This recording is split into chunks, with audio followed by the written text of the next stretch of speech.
Tere, tere! Töötan Muinsuskaitseametis ehitismälestiste valdkonnaga, mis siis hõlmab absoluutselt kõiki ehitisi üle Eesti ja tööpõld on lai. Et siis ütleme vastupidiselt sellele eelmisele esinejale, kes puhtalt ainult selle restaureerimise, konsulteerimisega ja energiatõhususega tegelebki, et ma nüüd nii suureks spetsialistiks ei saa pidada, aga siiski natukene.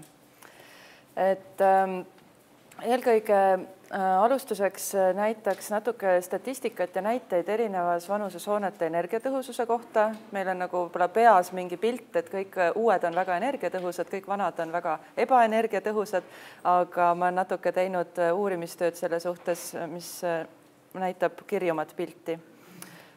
Samuti halvemaid ja paremaid näiteid ja selliseid üldiseid piiranguid, mis on siis kas muinsuskaitsealustel hoonetel ja ka miljööaladel. Et ma varem olen töötanud ka miljööala peaspetsialistina, seetõttu mainin ka seda miljööalade spetsiifikat rohkem, kui oleks muidu tingimata vaja.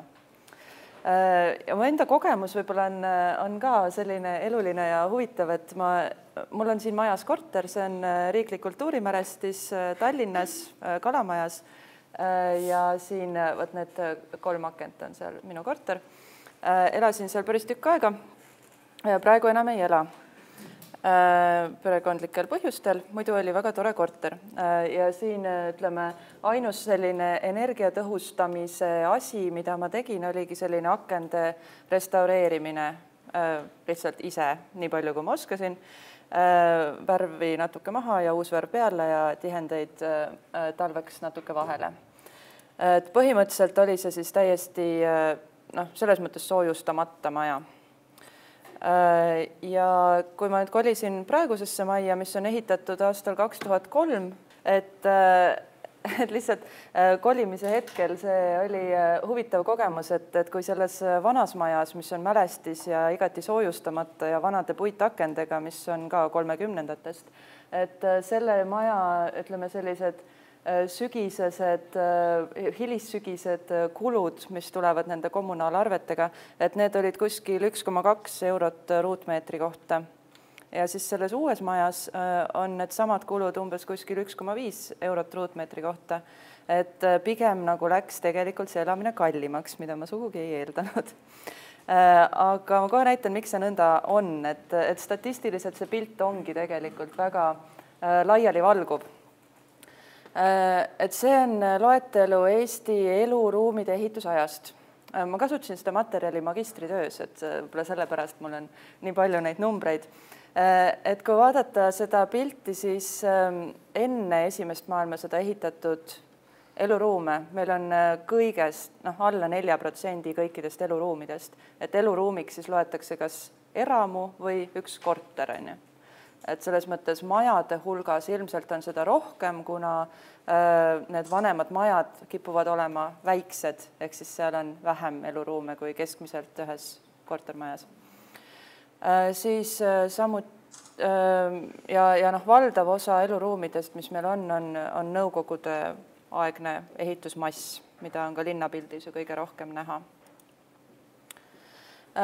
Ja võtsin välja lihtsalt sellise huvitava kogemuse saamiseks ehitisregistrist kõikide hoonete energiamärgised, nii palju kui neid seal on. Ja selekteerisin need siis ehitusaja järgi nii palju, kui ehitisregistris oli tollel hetkel neid ehitusaastaid.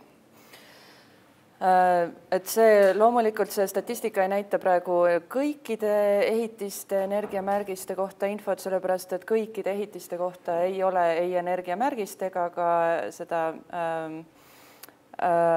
ehitusaega ehitisregistrist, et see on nagu nende andmete põhjal, mis on olemas. Ja pilt siis sai selline, et enne 45. aastat ehitatud hoonete puhul on valdavalt energiamärgised D, E ja F ja esineb ka A-d, B-d ja C-d üsna palju ja samuti esineb G-d. Aga ütleme, et valdav osa on niimoodi, et on D, E ja F. Et kui te ma nägin siin majas oli ka tegelikult all oli see energiamärgis F näha. Et kui võtta nõukogude aeg siia kõrvale, siis täpselt samuti jälle D, E ja F on need kõige põhilisemad. Ja natuke üllatav on ehk isegi see, et siin need A, B ja C osakaal on isegi väiksem. Siis võiks öelda, et enne teist maailmasõja ehitatud, et siis nii-öelda vanad hooned, ajaloolised hooned, millega me muinsuskaitses üldiselt tegeleme, et need on pigem energiatõhusamad keskmiselt kui need nõukogudeaegsed hooned. Võib-olla jah, kes on võib-olla rohkem nende vanade majadega tegelenud ja detailsemalt teab, et talle võib-olla ei ole üllatus, aga sellise, võib-olla sellisele keskmisele, kes usub reklaami, et võib-olla on. ja vaatasin ka kõige uuemaid hooneid, taasiseseisvumisaeg. Kõige tüüpilisemad on endiselt D ja E, nüüd natuke on suurenenud ka siin C osakaal, aga sugugi ei saa öelda, et need kõik uued majad oleks siin väga kõrges klassis. Ja kuna magistritöö sai tehtud, 2012 oli see viimane aasta, millega tegelesin, siis ka nendel kõige uuematel aastatel endiselt põhilised energiamärgised on C, D ja E.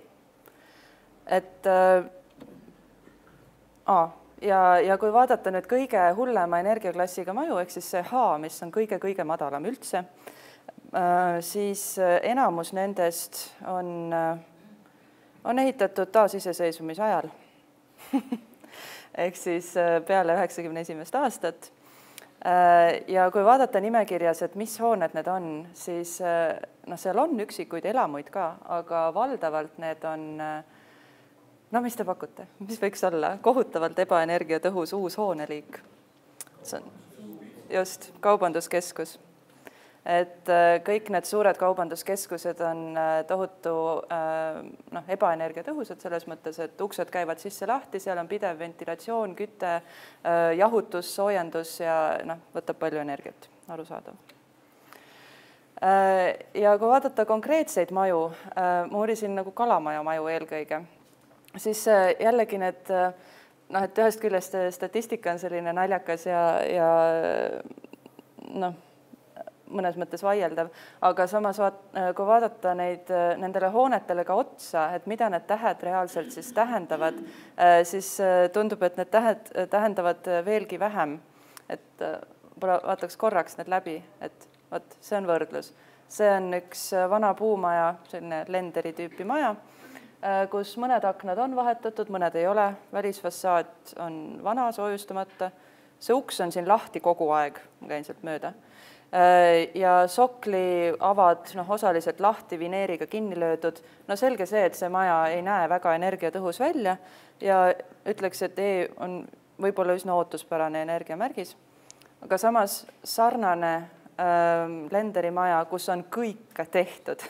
Siin on välisseinad soojustatud, kõik aknad on uued, neil on sokliaknad kinni pandud, katus on soojustatud, uus küttesüsteem, otsa fassaad on ilma akendeta, mis peaks ju ka nagu andma juurde. See on veel hullema energiamärgisega. Uued majad võivad olla sellised ja samas üks vana ja väga nurgeline maja, 19. sajandi maja, võib ka olla B energiamärgisega, mis on tänapäeval uute majadegi puhul väga keeruliselt saavutatav.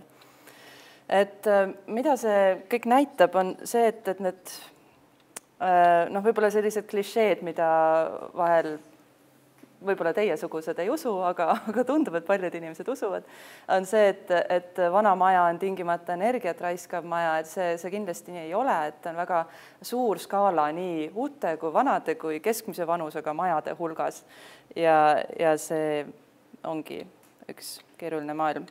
Ja nii võib väga kergesti juhtuda see, et kui minna ühest sellisest 30ndate majast, mis sellel minu vanal majal ei olnud küll energiamärgis määratud, aga tõenäoliselt ta seal kuskil D või E oli, eks ole, kui vaadata keskmiseid. Ja minna sellest siis sellel perioodil ehitatud uude majja, siis võib täitsa vabalt juhtuda, et lähedki energiatõhususe mõttes halvemasse majja. Kui nüüd mõelda sellele, et kuidas vanal majal energiat säästa, siis no paljuski, ma arvan, et ma kordan seda eelkõnelejat, et eelkõige ongi energiasääst see pidev hooldus ja remont, et sellega säästad seda, et kui lased maja täielikult käest ära, siis tuleb parandada suurt auku, mis on väga kallis ja kui sul on väike auk, parandada, siis see on odav ja säästlik. Samuti vee ja niiskuse hoidmine konstruktsioonidest eemal, et ühest küljest see muidugi hoiab hooned tervena ja korras, aga teisalt on sellel ka see aspekt, et niiske konstruktsioon juhib väga hästi soojust. Nii nagu märjad riided, kui on seljas, siis on väga külm.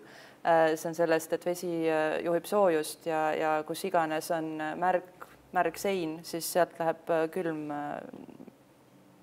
läheb soe välja, mitte külm enda sisse. Ja samuti on aspekt see, et kui tehakse mingeid muudatusi, siis need muudatused peavad olema sellised, et jäävad aastakümneteks, mitte ei tekita uusi probleeme või siis ei vaja ümbertegemist kohe jälle paari aasta pärast. Et näiteks sellised näited. Et see on nüüd näide sellest, kuidas ühe väikese, odava ja suhteliselt väikese energiakuluga tehtav parandus, ehk siis vihmaveetoru pikendamine või uue vihmaveetoru panemine on jäetud tegemata ja sellega seoses kõigepealt see sein ise on siin külm ja märg kogu aeg, kindlasti seal korteris on üsna ebamugav elada ja samuti tekivad suured konstruktsiooni kahjustused, mida hiljem on kallis parandada. Et siin on pandud lihtsalt mingid penoplasti ja makrofleksi ja jumal teab mida. Et see kindlasti on selline ajutine parandus, ilmselt nad saavad ka ise aru, et see kunagi tuleb ümber teha. Aga see ajutine parandus sellisel kujul, nagu ta tehtud on, see kahjustab veel rohkem. Et põhimõtteliselt oleks võinud ka selle ajutise paranduse jätta tegemata ja lasta sellel konstruktsioonil siit välja hingata. Akende vahetus, jah. Nägime Rootsist halbu näiteid, mis paraku Eesti poolt vaadates tunduvad sellised üsna head näited. Eestis tehakse veel huvitavamaid asju. See, kus juures on üks Tallinna miljööala, et on pandud uued aknad ja omanikud arvasid, et on hea, paneme uued suured aknad, tuleb rohkem valgust sisse ja uued aknad on energiatõhusad. Aga sellise paigaldusega tegelikult muidugi energiatõhusus väheneb, kuna niivõrd suur osa seina on kahjustunud. Siin on suured vahed, mida on üritatud täita küll makrofleksi, küll mingite väikeste plankude või vineeritükkidega.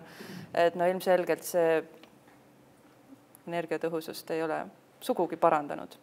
Rääkimata sellest, et kui selline omavoliline töö teha, siis varem või hiljem see tuleb ümber teha, sest linnavalitsus seda ka nii ei taha jätta. On suurepärane uuring, see on juba mitu aastat tagasi küll tehtud. Tallinna Tehnikaülikool on teinud neid majatüübi uuringuid, mis on KredExi kodulehel kättesaadavad ja üks nendest on puitmajade seisukorra ja energiatõhususe uuring. Ja seal ka need teadlased toovad välja, et akende vahetus on tegelikult üks riskantne asi. Et see ei ole ainult muinsuskaitsjate jutt, et see on ka inseneride jutt, et see nii on. Sest et vana aken, ta on tehtud selle ava jaoks ja ta on väikese lengiga ja kogu see konstruktsioon siit on tihe. Ta on nagu käsitööna ehitatud, korralikult sinna sobitatud, et siin ei ole mingisugust nagu külmasilda aknalengi ja seina vahel. Samas, kui panna uus aken, nii nagu see tänapäeval tavaliselt tehakse, on see, et sinna vana lengi sisse pannakse uus. Siis tekivad siia vahed, mis on külmasild. See on see vahe, mis on külmasild. Et eriti kui siia veel ka üldse neid kattelaudu peale ei panda, siis siit mitte ainult ei ole ta külmasild, vaid siit, kui see makroflex päikese käes hakkab pudenema, siis tuleb siit ka vett väga hästi läbi. Siin on üks terviklik lihtsalt selline fassaadi näide, et jällegi, kus on üritatud ilmselgelt küttekulusid kokku hoida. Sellega on siis pandud fassaadile plast, selle plasti all kindlasti ongi soojustusmaterjal. Täpselt ei tea, mis seal on, sest üldiselt sellised renoveerimistööd ei ole tehtud sellise projekti järgi, mis oleks jõudnud mõnda avalikku arhiivi. Nii et ma väga täpselt ei tea, mis siin on.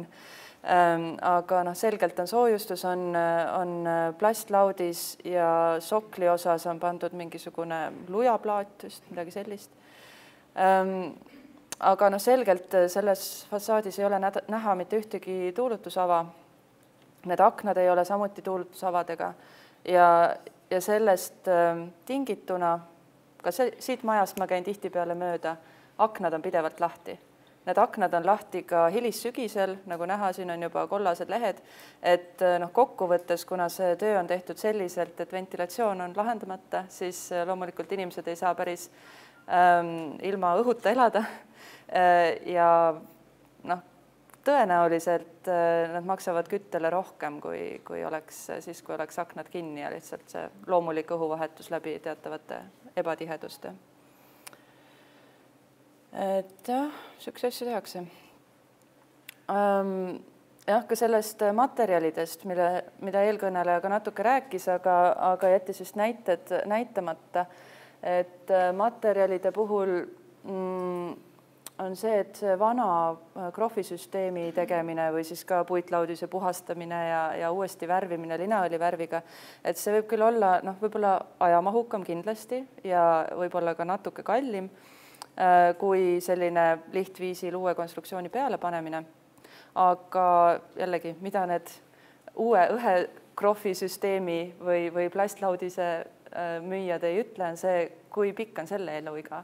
Et see on ühe maja krohv, mis ehitati 7 aastat enne selle pildi tegemist.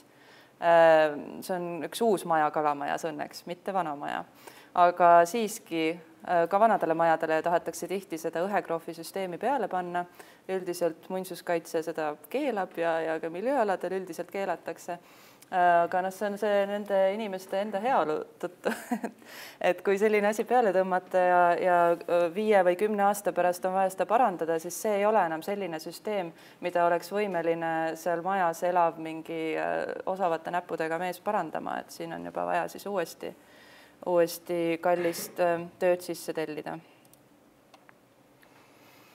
Ütleme, nüüd võtta sellel skaalal, et eelmine, et ta muidugi rääkis ka sellest, et mida kindlasti mitte teha ja mida võiks teha, et ma olen siin ka omalt poolt pannud sellist asjad, et mida üldiselt võib ja mida ei või, et seda just eelkõige muinsuskaitse seisukohast või selle hoone arhitektuurse välisilme säilitamise seisukohast, et seda ei ole ma siin arvestanud, et kas üleüldse on vaja või kas see ära tasub.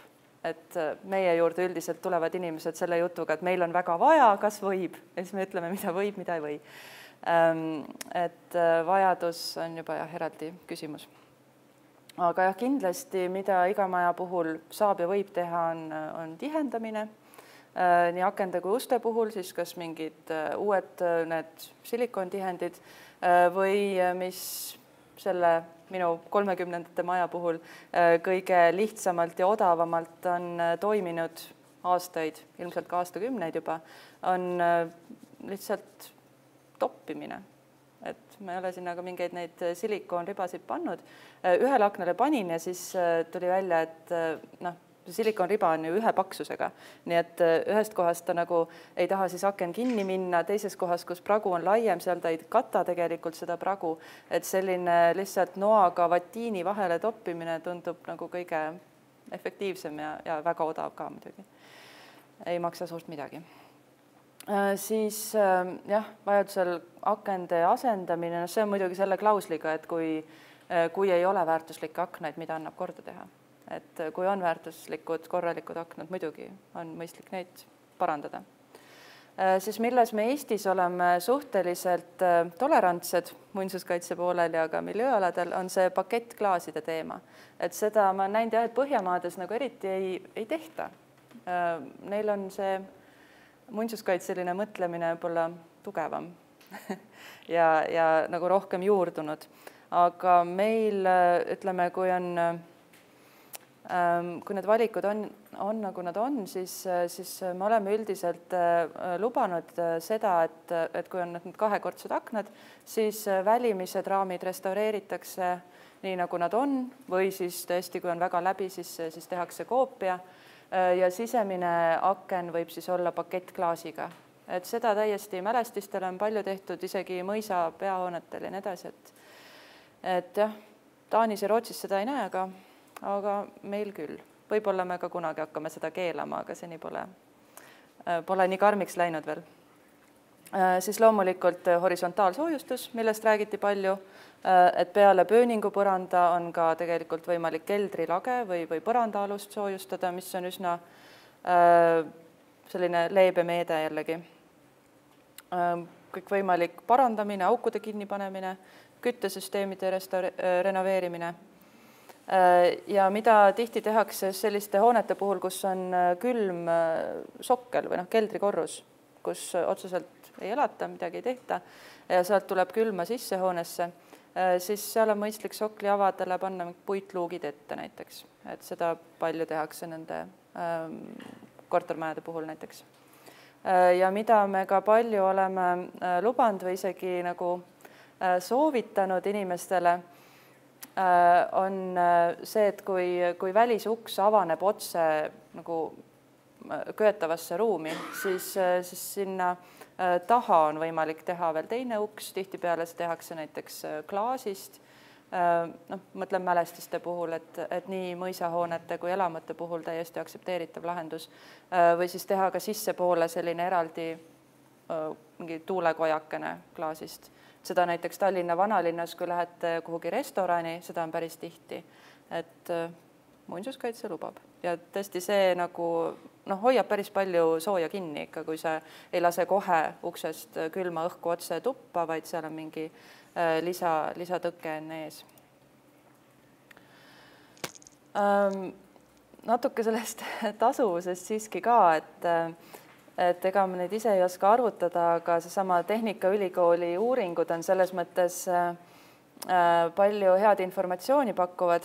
Kahjuks ainus uuring, kus nad on niimoodi konkreetselt erinevate meetmete tasuvuse niimoodi tabelina kirja pannud, on paneelmajade uuring, mis oli ka esimene, et siis hiljem nad ei ole julgenud seda selliselt välja kirjutada, sest et ikkagi edendatakse seda mõtlemist, et tuleb teha kõike ja kompleksselt. Mis võib-olla on ka õige mõnes mõttes. Aga igatahes, kui vaadata seda paneelmajade kohta tehtud uuringut, siis need on siis erinevad meetmed ja nende tasuvusaeg aastates. Et kui sa teed oma soojussõlme korda, siis see tasub ära eeldatavasti kuskil 4-6 aasta jooksul. Kui tihendad aknad ära, see peaks ära tasuma kuskil 3-4 aasta jooksul. Ja paneelmajal on siis see välisvuukide tihendamine veel teemaks. Ja välisseinte lisasoojustamine, siis see, et paned villa peale, selle tasuvusaeg paneelmajadel 20-25 aastat. Selle materjali enda eluiga on umbes sama, kui sedagi, kui seal ei teki mingeid komplikatsioone, kui seal ei teki, ma ei tea, mingeid niiskusprobleeme. Et kui kõik läheb hästi, siis umbes sama on eluiga. Ja selles mõttes see on paneelmajade kohta. Kui võtta mingi väärtuslik ajalooline hoone, kus näiteks on selline ornamentidega puitlaudis peal, siis ma olen kindel, et see tasuvusaeg on vähemalt 2 korda pikem, sest et selle lisasoojustamisega kaasneb ka see, et on vaja seda fassaadi taastada, mis läheb oluliselt kallimaks ja paneelmajale lihtsalt selle soojustuse peale panemine on ka tehniliselt tükk maad lihtsam ja odavam töö. Mõningaid asju, mida me ka lubame ja soovitame mitte igal juhul, aga paljudel juhtudel, juhul kui see sobib selle konkreetse majaga, selle arhitektuuri keele ja ajaloolise välisilmega, on näiteks aknaluugid, et kus need on kunagi olnud, kus need sobivad stiililiselt, võib panna kas sissepoole või väljapoole aknaluuke puidust. Päiksepaneele on mälestistel pandud, on miljööaladel pandud, aga loomulikult mitte siis niimoodi esifassaadile terve katus täis, vaid kuhugi varjatud kohta tahapoole näiteks. Õhkssoojuspumpasid samuti kuhugi varjatud kohta, kaetud eraldi mingi restiga. Aga see õhksoojuspumba teema on muidugi selline, et kortermajade puhul see nagu väga mõistlik ei ole, sest siis peab iga korter panema omale selle pumba ja siis on fassaad neid või mingi koht on neid pumpasid tohutult täis. Et see pigem need õhkssoojuspumbad on meil ütleme talumajadel või sellistel ka kirikutel paaril on pandud, mitte kiriku peale muidugi, aga sinna eraldi. Selleks, et oleks võimalik talvel näiteks seal käärkambris pidada mingeid väiksemaid koosolekuid. Et selle õhksoojuspumbaga tervet kirikut ära ei küta, aga saab vähemalt mingi ühe väikse toa, mis on natukenegi soojem. Ja ka need kogudused ka tänapäeval nii suured ei ole, nii et saavad selle väikse ruumiga hakkama küll. Siis mõningatel juhtudel saab teha seinte soojustamist seest poolt, seda eelkõige puithoone puhul, mitte kivihoone puhul. Ja ütleme see seinte soojustamine väljaspoolt ainult juhul, kui fassaadi viimistlus tuleb niikuinii asendada ja tagatakse välisilme taastamine. Et see on selline, et mälestiste puhul üldiselt see on väljaspoolt ei soojustata. Aga teatud juhtudel vahel harva on seda ja eelkõige on seda rohkem miljööaladel. Aga kui ma Tallinna nende miljööaladega töötasin, siis oli meil küll üldine selline põhimõte see, et kui on originaallaudis või mingi väärtuslik viimistlus, siis see tuleb säilitada. Aga juhul, kui seal on juba mingisugune nõukogudeaegne laudis, niikuinii tuleb välja vahetada, et siis on võimalik sinna alla mingi õhem soojustuskiht ka lisada. Siis kuidas seda arhitektuurset väärtust või arhitektuurset välisilmet siis hoida, juhul kui minna seda erandlikku teed, et hakata välisseinu soojustama, mida sugugi ei pea alati tegema ja pigem ongi parem mitte teha, aga siiski tahetakse seda ju tihtipeale teha. Ja seetõttu pole mõned sellised mõtted selle kohta, et mida siis peaks järgima. See siin on halb näide, loodan, et saate kõik aru. Et see on see, mida ei tohiks teha. Et siin nüüd on kadunud kõik, mis sellel majal kunagi arhitektuurset välisilmet kujundas. See oli tavaline selline lenderi tüüpi maja. Et siin on muudetud akende kuju ja jaotust, materjali ka muidugi. Räästas on muutunud, ei ole enam neid lahtiseid sarikaotsi. Fassaad on paksult soojustatud ja mingi plastlaudisega kaetud. Ja ventilatsiooni siin ka jällegi kuskil pole märgata. Aga ühesõnaga selliseid asju tehti 90-ndatel ja veel isegi 2000-ndate alguses päris mitmeid näiteid kahjuks, aga samas mõnes mõttes ka õnneks. Sest et ma olen kuulnud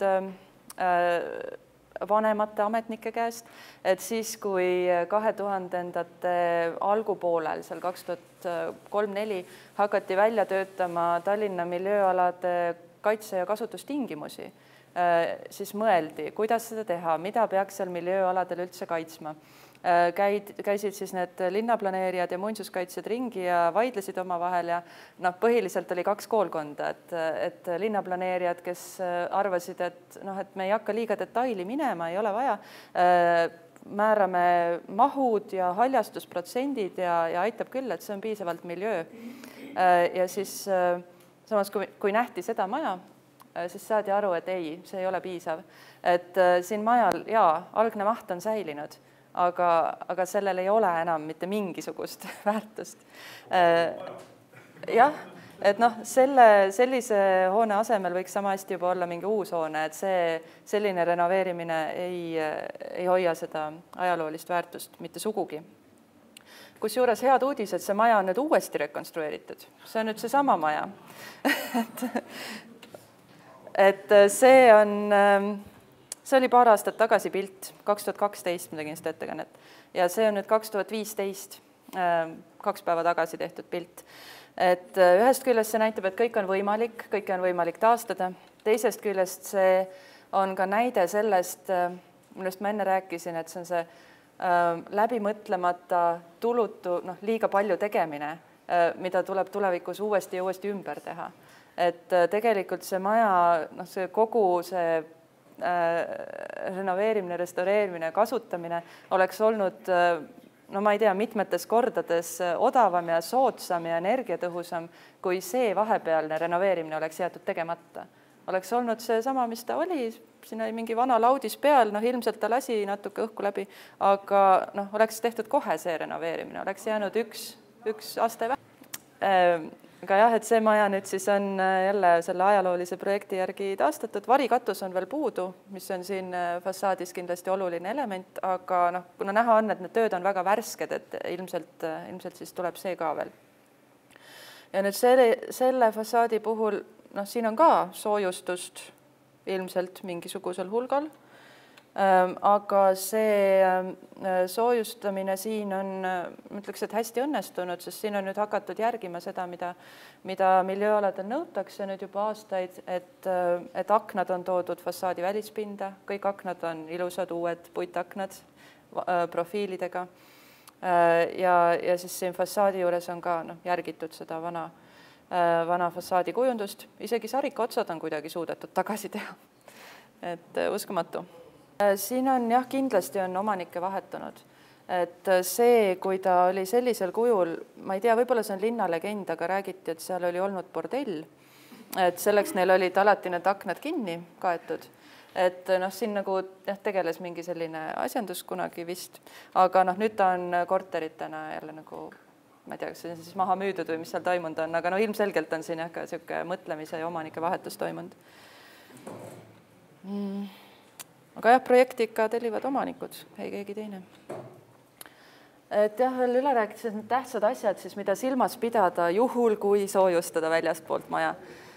Ongi üks asi see eenduvused, et akna iseloomulik eenduvus. Siit on näha, et kus see fassaadi pind enne oli, et kui siia lisada nüüd üks paks kiht, siis aken jääb ebaloomulikult sügavasse auku. Rääkimata siin sellest, et on plastaken ja veel makroflex ja kõik. Aga see nüüd on üks hoone Pelgulinnas, kus ma mäletan, et ma ise panin tööd seisma, sest et projekti järgi oli ette nähtud niimoodi, et nad võtavad maha selle vana teppplaadi, mis oli maja peale pandud nõukogude ajal, ja siis selle teppplaadi asemele panevad uue soojustuse ja krohvi niimoodi, et see seinapaksus nagu ei pidanud muutuma. Aga ehitusmees arvas, et las jääda see teppplaat ka alla, et ta paneb sinna kõige peale veel oma soojustuskihi. Et nõnda ei läinud mitte. Siis siin seesama asi, et puitlaudis nende ajalooliste puithoonete puhul kõikjal Eestis, nii Tallinn, Tartu kui igal pool mujal, on ikkagi selle loogikaga, et sokkel on eespool ja fassaad on väikesema või suurema tagasiastega. Et soojustamisel kindlasti ei tohi seda iseloomulikku eenduvust kaotada. Ja siin Tallinna tüüpi maja, kus on eenduv kivitrepikoda, et siin on suudetud see selliselt ära soojustada, et see kivitrepikoda enam ei eendu. See on ka väga ebaloomulik, ebanormaalne olukord. Et kindlasti, kui on sellised eenduvad mingid risaliidid või trepikoja mahud, siis see selline loogika tuleb säilitada, et ühel viisil või teisel. Materjal loomulikult oluline. Et see on üks selline maja Tallinnas Salme tänaval, mis on minu teada ainuke maja, kus on kunagi Tallinna miljööaladel tagasi nõutud see välisviimistluspassi raha. Et neile tehti küll välisviimistluspass, mis ütles, kuidas maja ilusti restaureerida, aga selle asemel nad panid soklile ja sellele kivitrepikojale mingi sellise kunstkivi imitatsioon materjali ja terve laudis vahetati välja ja nii edasi, et üsna halb tulemus. Et selliseid imitatsioonmaterjale kindlasti ei tohiks kasutada ja siin on ka see küsimus, et kuidas ta tehniliselt sobib, et eeldan, et see ei ole eriti hästi niiskust läbi raskev materjal, mis tähendab, et see niiskus, mis tahab siit soklist välja kuivada, jääb selle kunstmaterjali taha pidama ja ilmselt seal tekib ka igasugu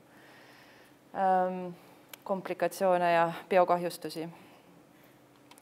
Ja see üks väga oluline eenduvus on just see akende paiknemine seina tasapinna suhtes, et Eesti puitarhitektuuris valdavalt, ka väga valdavalt on aken seina tasapinnas, mitte ei ole niimoodi augus.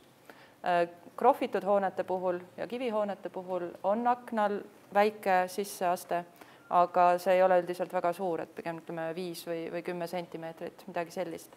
Et soojustamisel kindlasti ei tohiks selliseid poolemeetriseid põski tekitada.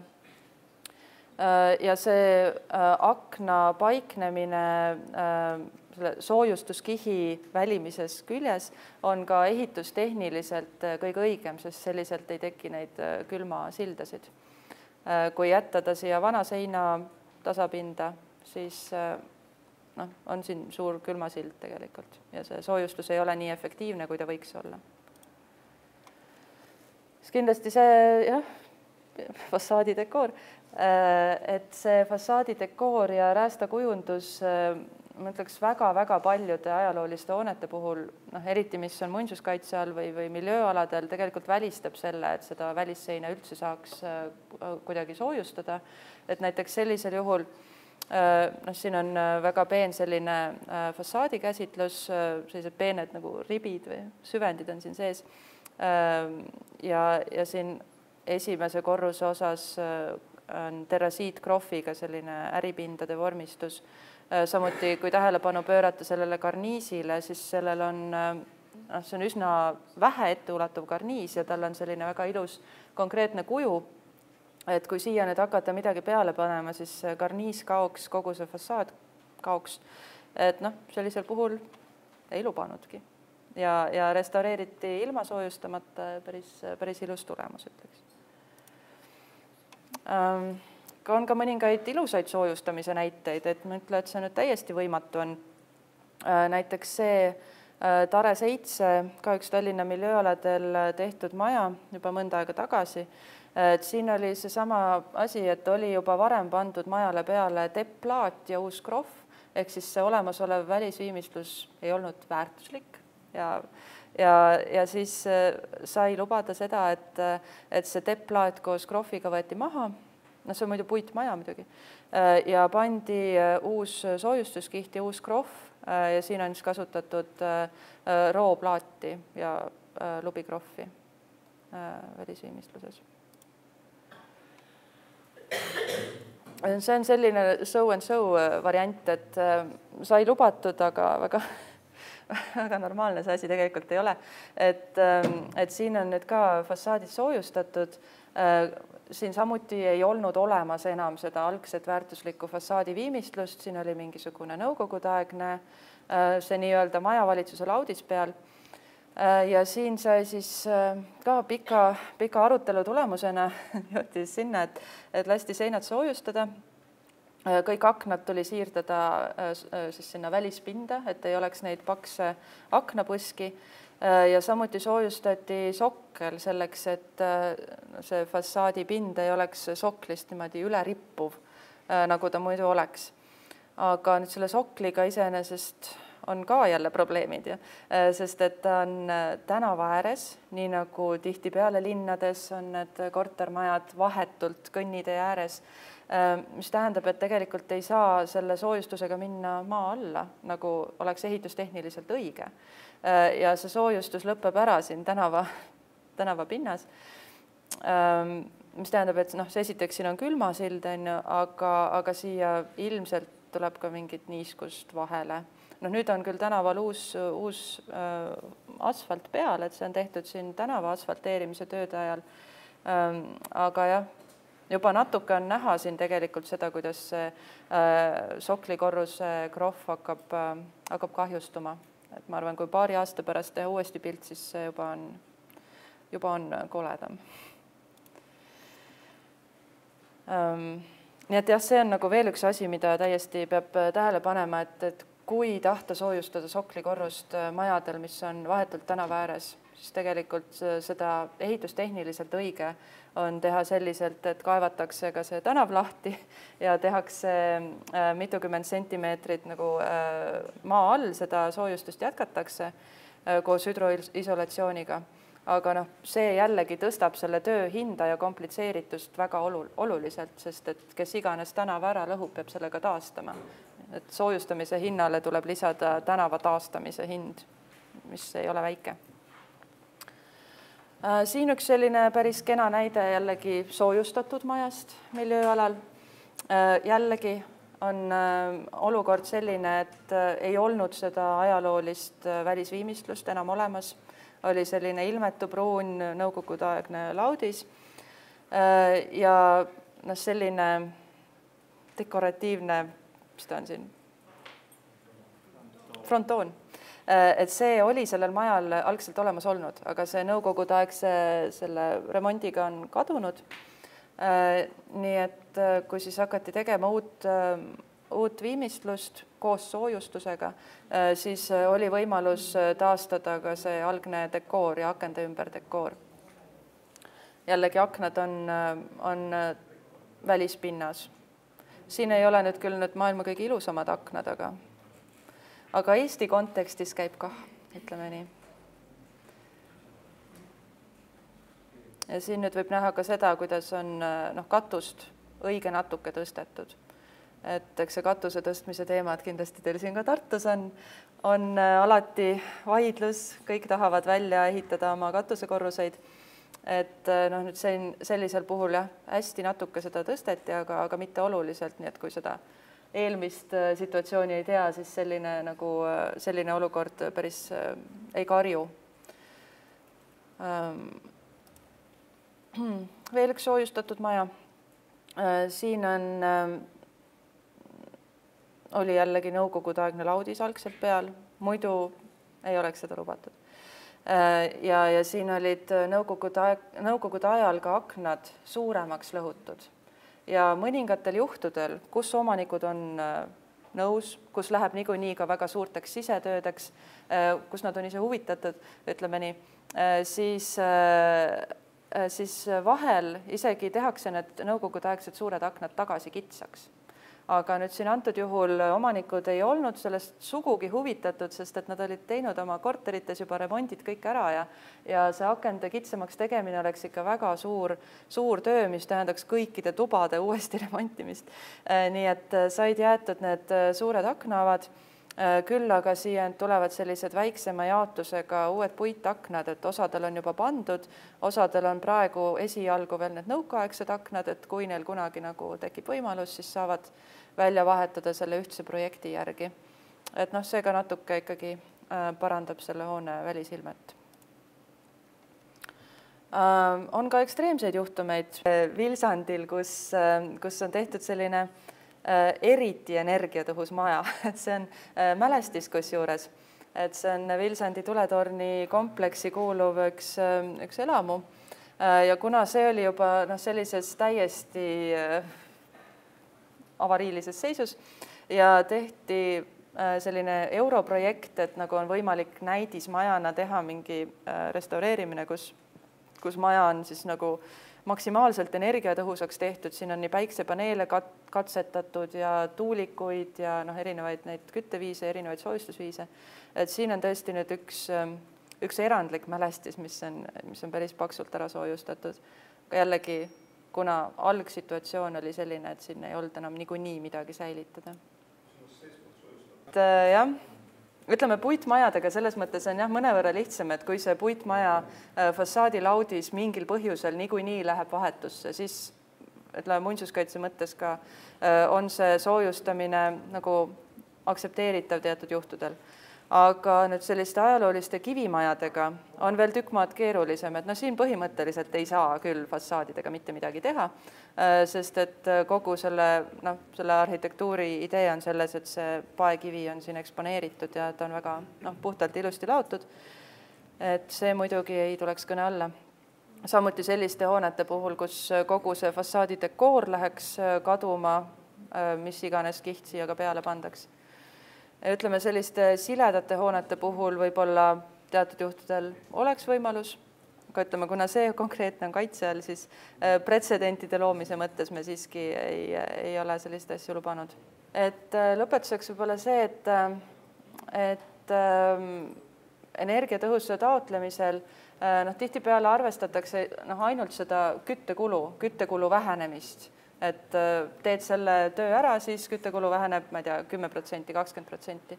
Et tegelikult arvestada tuleks palju rohkem ka seda materjalide kogu olelusringi. Et seesama näide, mis näiteks oli, kus mitu korda juba viimase paarikümne aasta jooksul on tehtud täisrenoveerimine, et see ei ole energiatõhus selles mõttes, et see materjali kadu on väga suur. Et kas või võtta üks aken ja kasutada seda 200 aastat on kindlasti materjali kokkuhoiu mõttes oluliselt parem, kui vahetada seda iga 10 või paarikümne aasta tagant. On tulnud nüüd õnneks välja üks selline juhendmaterjal, kuidas energiatõhusust parandada miljööväärtuslikel aladel, aga seda võib vabalt võtta ka kõikide ajalooliste hoonete kohta, et selline materjal on internetis üleval ja leiate ja Tarmo räägib rohkem sellest. Vaat kõik, aitäh!